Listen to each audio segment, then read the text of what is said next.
Last night I wanted to create some music, but I had no specific intentions or narrative in mind for that music. And I thought therein lies a topic for a video. Something that I've been doing when I don't have any particular inspiration for music, and you guys know by now that my music theory is terrible, is I'll often gravitate towards mixed in keys, Captain plugins Epic. Firstly, Captain chords. So one of the first things that I do is actually link Captain chords to one of my other third-party plugins because sound selection is everything. Obviously, I'm not doing this in real time, but I am going to intersplice it with some of the footage I recorded in the early hours of last night.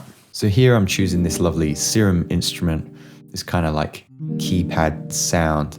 And then I choose my chord progression. Here I'm choosing the R&B smooth soul group, and then a particular type of progression. You can also change the rhythm, but I just wanted some nice block chords. Now, they don't always come in as complex as this. If you up the complexity, then you'll get more notes. But I did add, the B flat here and a couple of other notes just by ear. Now, quite often when I'm creating my own music, I get too stuck in the loop and I'll edit MIDI to no end. That's why it's quite helpful that in any of the Captain Epic plugins, you can render it to audio or export the MIDI. So on that first example, I rendered to audio, and that's why I'm left with this audio layer here.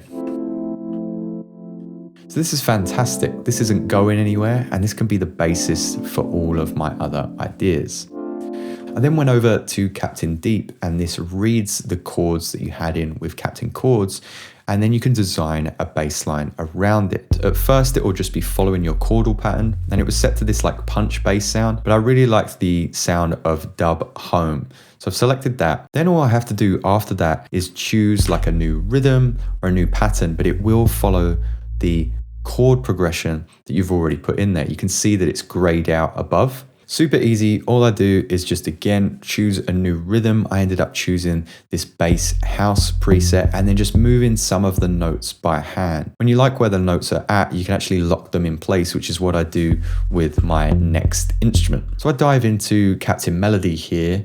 I've already got the Sine Synth preset set. I like that sound.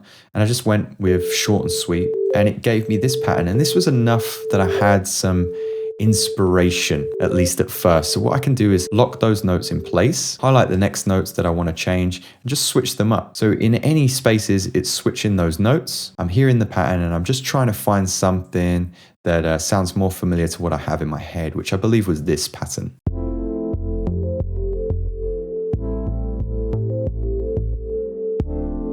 And in my head, I was thinking, oh, this is great. I know exactly where I want to go with this. I'm going to make a song like Tycho.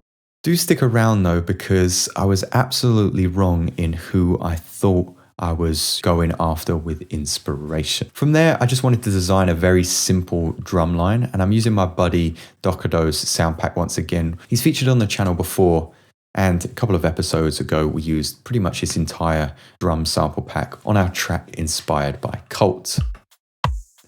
So all I've got is this very simple kick pattern. Loud kick, quiet kick, little rim shot. These two hi-hats, and then this sunny open hi-hat as well.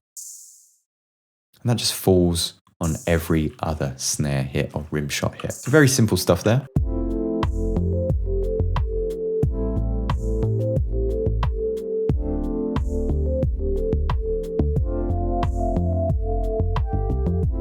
So remember at that time in my head, I'm thinking, oh, this is really sounding like a Tycho track. Let me just reference some of that material and dive into Spotify. And when I did, I realized it was a completely different artist that I had in mind. That artist that I was thinking of still hasn't come to mind. If this song so far rings any bells, let me know in the comments because it's driving me insane. However, just because I had an initial artist in mind doesn't mean that Tycho can't help me out with inspiration now. I listened to a few of his tracks and noticed that guitar was one of the main instruments that was coming back time and time again. So I dived back into my project. I want to add some guitar. I think this will really bring it to life. So I'm diving in with the Ample Sound semi-hollow body guitar you've seen feature on the channel a few times before. A little bit of EQA, a little bit of Valhalla Vintage Verb, and a little bit of Valhalla Valhalla Supermassive as well for the kind of like binaural delay stuff. It's going to be very subtle, and the pattern is very simple because we've already got, you know, quite a lot of complexity with our melodies.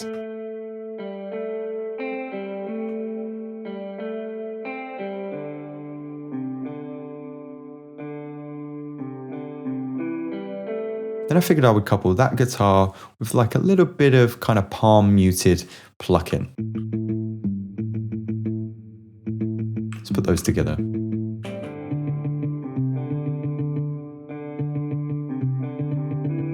Might sound kind of weird with that new pattern there, so let's put everything together.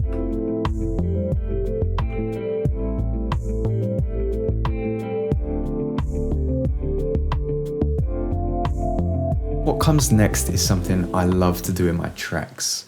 I took just an operator sine wave and applied it to an arpeggiator. I drenched that arpeggiator in reverb and delay. With that arpeggiator playing at a very quick rate, I just automated some volume in 2 parts of this little 4-bar loop. I cut it in 2 places, shifted about the arrangement a little bit more, and add even more reverb. And that adds this really nice glassy texture that just comes into the arrangement every now and then as kind of melodic ear candy. Of course, the only thing to do from there is just to add a couple of risers. And the way that I did that was just going over to the sidebar, finding my Ableton folder. If you don't have an Ableton folder there, you can just go into your Finder, drag the Ableton folder into places here, and then find my cult projects. In my cult project, find my effects group and just go about dragging that effects group into my project. It will set itself out initially in the same arrangement style of that project that you've chosen, but I often cheat and use the same effects in a lot of my projects. It's only noise sweeps and things like that. If you pitch them up, pitch them down, add some EQ automation, you can often get them sounding a little bit more unique to each song, but no one's really going to notice. So at this stage and the end of the video, why don't we put everything together?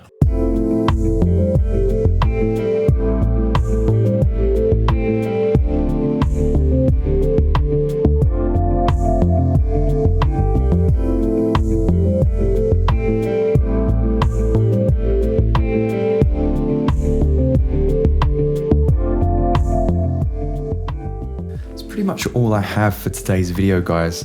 There's a few little tips in there that I felt, you know, might be helpful and wasn't really enough content for a long form episode.